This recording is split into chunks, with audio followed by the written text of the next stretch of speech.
Red Faction is the cult game series that seems to be brought out back and shot purposely like a sick, dying animal. And in today's video, we're going to look at the death of Red Faction and wonder if it's coming back, but more importantly, what happened to Red Faction?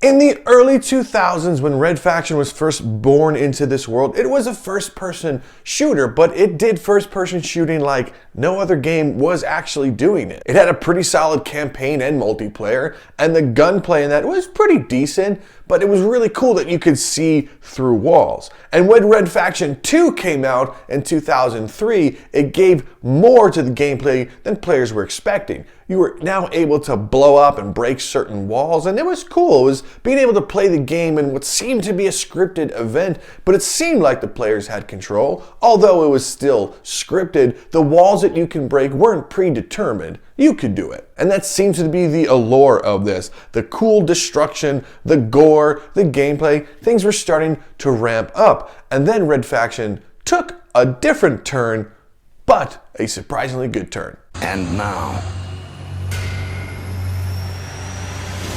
in 2009, Volition gave us Red Faction Guerrilla, the magnum opus of the franchise. The franchise went open world and it was set on Mars, but this time it was set in completely third-person over-the-shoulder perspective. And inside this new world, you played as Mason the Miner, whatever you're doing, but what was important is it took place on Mars. And the ultimate part about this game is that everything you saw was fully destructible. Not the mountains, don't be ridiculous. I mean, every building, bridge, whatever it was, you can blow it up. I remember watching the commercial and they're like, we could tell you about how cool our game is and blah, blah, blah polygons, but it doesn't matter because you're gonna blow it up.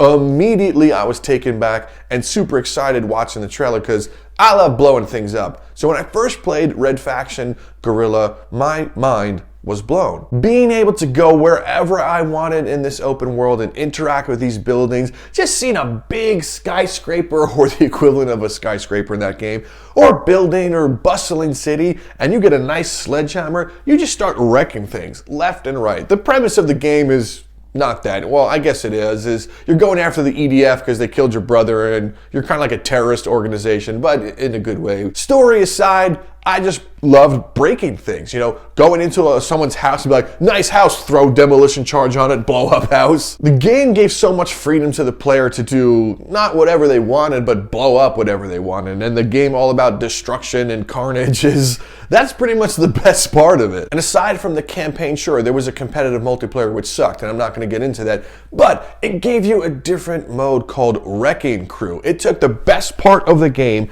and put it in a totally different mode called Wrecking Crew, which gave you a timeline, or you could do free mode and just blow up whatever you want. Here, take this battle mech, take this battle rifle, take this sledgehammer, go blow some stuff up, you know, have some fun. And that's what's most important in the game, having fun. And Red Faction Guerrilla really lets you have fun.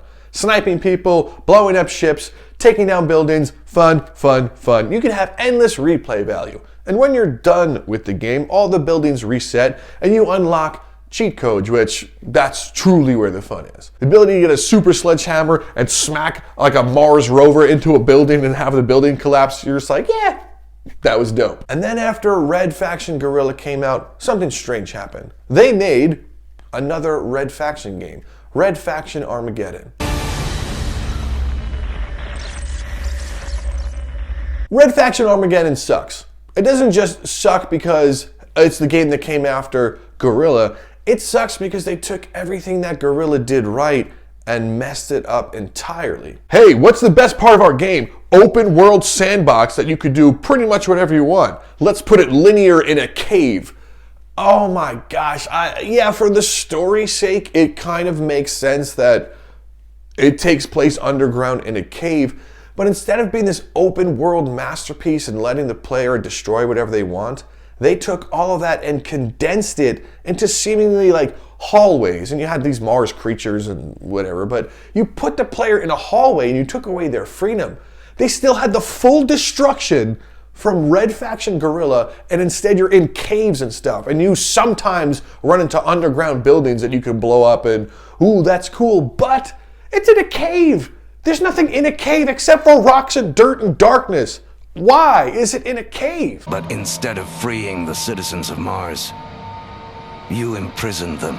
And everyone hated this game right away because the overall gameplay that Red Faction was in the third person was, it was okay, but it wasn't anything to write home about. The other gameplay of blowing things up, that's what you write home about. And the fact that the player can't really do that anymore, they're focused on your gunplay or lack thereof, and it just felt clunky and not good, and we were missing a key element of the game. They tried to fix their mistake. They even added that Wrecking Crew mode back into the game, and sometimes that was in a more open level, not world, but open level, and you can blow things up. And what kills me on the inside that Armageddon did right is they gave you the reconstruction tool.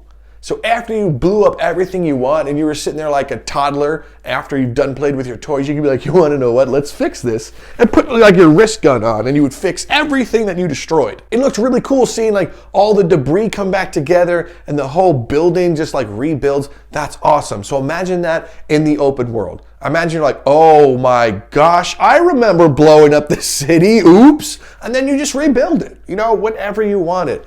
Red Faction Guerrilla was intelligent because it remembered what the player did. It remembered that that building blew up like 3 hours ago, or it remembered 10 months ago when you stopped playing that you blew up that bridge. It's still blown up, so congratulations. Red Faction Armageddon was pretty much the death of this franchise because they took a good idea and shoehorned it into something stupid, and people reacted completely negative, putting this one in the trouble that it's in. And to this day, Red Faction probably won't come back because Volition had to file for Chapter 11, putting the title up for sale, and Red Faction, the title, has been sold multiple times. It went to like Nordic Games, and at this point, it went to THQ Nordic Games in 2019, but at least it's finally in the original developer's hands now after so many years, so maybe it'll come back, although they said they never want to do it again, but maybe. At last, there was peace. And that is incredibly sad,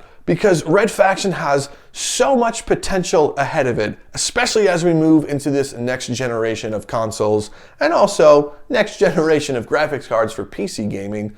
Imagine an enormous open world the size of Red Dead Redemption or Grand Theft Auto. Imagine seeing a city that you can go into and just blow up whatever you want. Imagine a 60-story skyscraper that you can take down with a sledgehammer, a couple of explosives. Just imagine how fun that would be. It doesn't even have to be any other part of the game. Just give me a sledgehammer in the city. Just call it Red Faction Sledgehammer City and I will buy it. I wanted some time to think, to figure out what to do with my life. So ultimately, is Red Faction completely dead with no hope of coming back? Probably. But I truly hope not, because I still think there's so much fun and so much potential ahead of it for Red Faction. So if this does anything, I hope this births a new Red Faction. I hope I speak it into creation and the universe is listening and they're already working on it, but probably not. Well, that's the end of today's video. This was all about bringing some redemption to Red Faction in the hopes that it can come back. I want to thank you guys so much for stopping by and watching. If you made it to the end of the video, thank you so much. Now would be a great time to subscribe if you haven't already. Leave a like if you liked it, and a dislike if you didn't like it. And of course, leave a comment down below. I love reading through comments. It's super fun. And if you haven't noticed, I'm wearing some of my awesome merch. We got a nice QR code. I'll tell you if you can scan it where it goes. But check out the merch store. The merch store is live. So is Patreon and all that other stuff that YouTube people do. So other than that, thank you guys so much for stopping by. I'm Rob from Downloadable Content, and I will see you in the next video. Consider this a declaration of our independence.